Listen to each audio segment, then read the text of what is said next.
Well, hello. How are you doing? Well, I hope. Yes, this is certainly a lower shelf bourbon, whiskey, a blended whiskey. A classic 7 and 7 is what I'm drinking, made popular, or its popularity peak. I don't know if made popular is accurate. I don't know, early, mid 70s. It's not terrible. It's not great. But that's not what we're here to talk about today. Neither is this really, but Word by Word by Kory Stamper.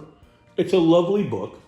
It's all about language, dictionaries, how letters came together, our alphabet, why they're named, how things were pulled together through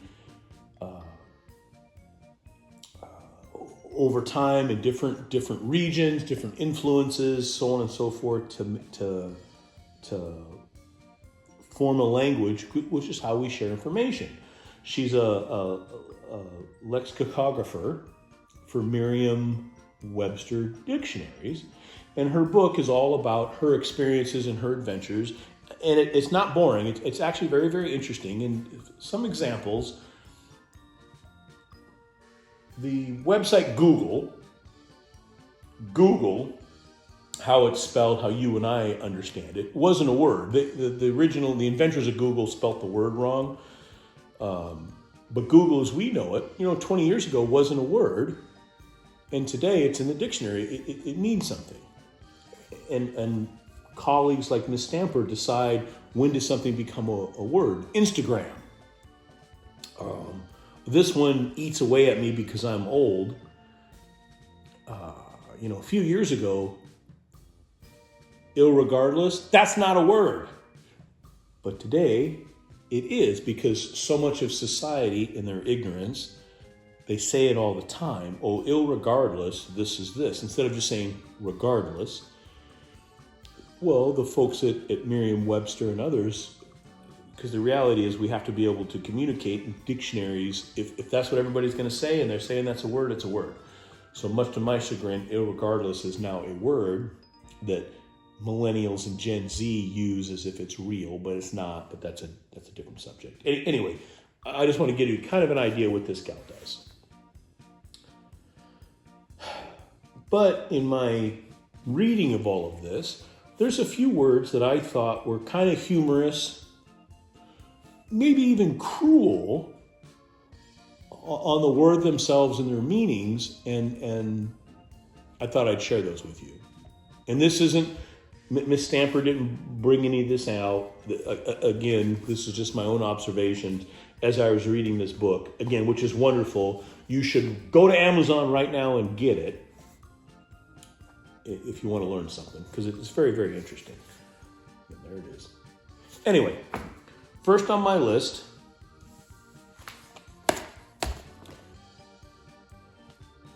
phonetic, which is when someone can't, and I have some written down here, when you can't say the word, hey, write it down phonetically so I can enunciate it. I think it's hilarious that the word phonetic isn't spelled phonetically. I mean, look at it. Right? Okay. Next word. Dyslexia. Now, dyslexia, that's a learning disorder that involves the reading challenges of those afflicted with this. They've got problems identifying like speech sounds and how they react to letters of language, and I think they see things in a different order. How their brain processes language is different than the norm. I can't imagine what that is like. Dyslexia must be horrendous because it's not, you're seeing something that no one else sees. The part that I find hilarious and cruel at the same time is the word dyslexia has an S, an X, a Y, and an I. It's not easy to spell. Look at it. This is the best we could do to describe an affliction that a lot of people in the world have. We made the word to describe their very affliction difficult. Dyslexia. We couldn't have come up with something simpler like TED? Anyway, I'll move on. Next, stutter. Right? This is This is an involuntary repetition of sounds, especially surrounding consonants, right? Stutter. Why does the word describing some poor bastard that has an affliction to stutter have 3 T's? Stutter. So a guy, quite frankly, a guy or a cat who a stutterer can't say stutter because they stutter. Was that on purpose, Kory? It's not Kory's fault. Stutter's been a word for a long time, but I think it's hilarious. Stutter. Next word.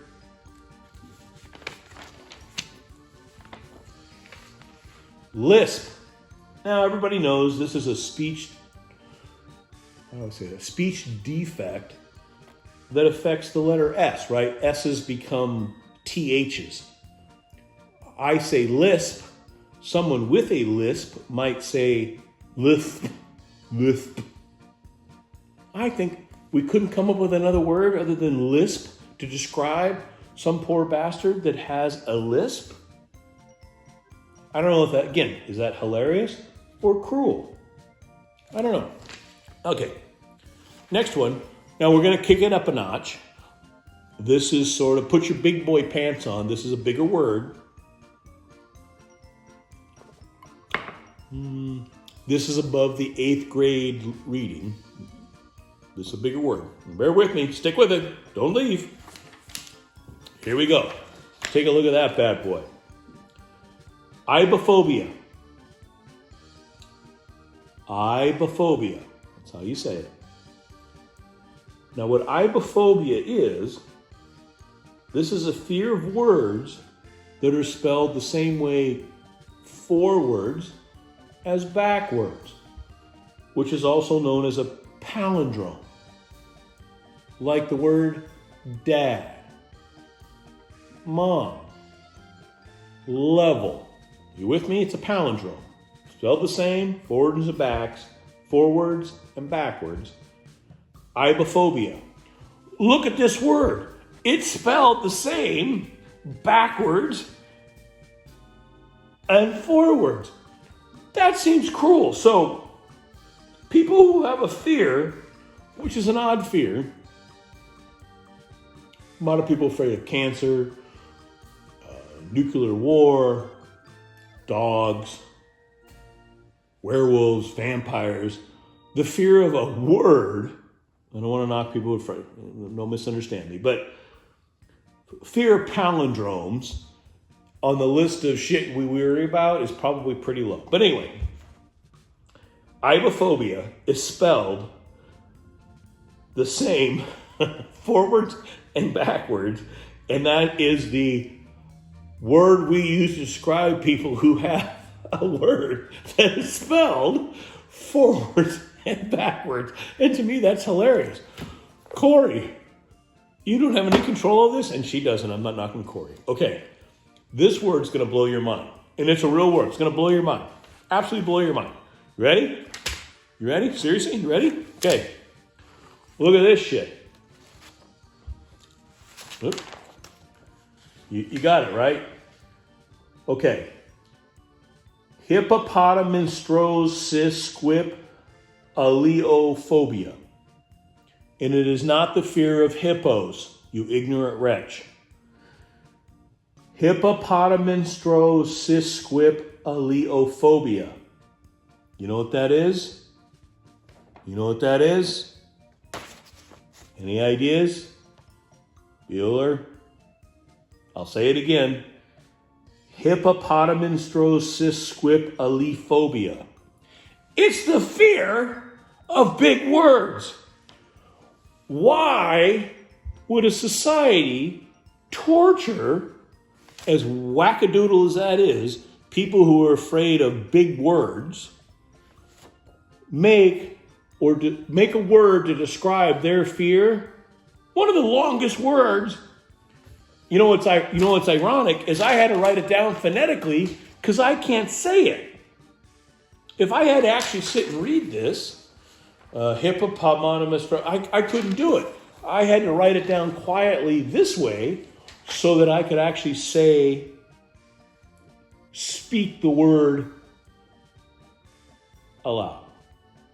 So hippopotamus, blah, blah, blah, blah, blah, is fear of big words. So, I say to you, good viewer, Kory Stamper, does she have an obligation to say, you know what, this word seems cruel. We're going to shorten this word to Ted. Could it be easier for these poor bastards? That's about as short a word as you can get. What's another 3-letter word?